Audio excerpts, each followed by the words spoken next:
تقوى الله حقا وليس بأن يقال لقد رأست.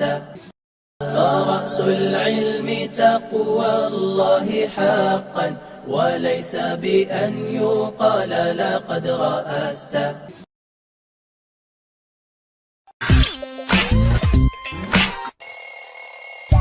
السلام عليكم ورحمة الله وبركاته. walaalay muslimiinta meel kasta aad joogtiin kusoo dhawaada barnaamijkii barashada ducooyinka iyo adkaarta ee markas yuusuf janaal. رأس العلم تقوى الله حقا وليس بأن يقال لقد رأست.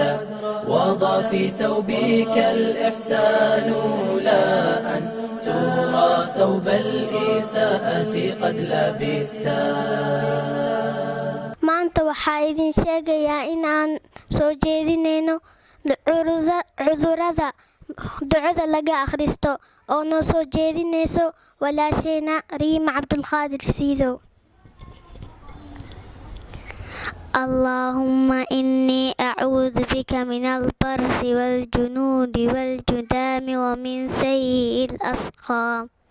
وما صنت ولاشينا ريما waxay dhahday walaasheena اللهم إني أعوذ بك من البرص والجنون والجذام ومن سيء الأسقام.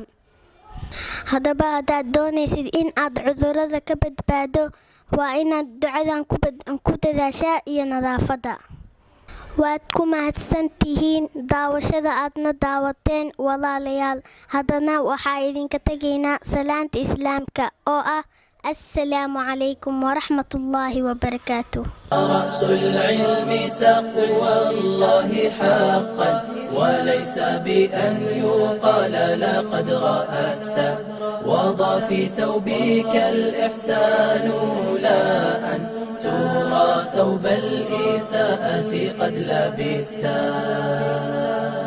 أعجبك الفيديو؟ لا تنسى الإعجاب والاشتراك في القناة.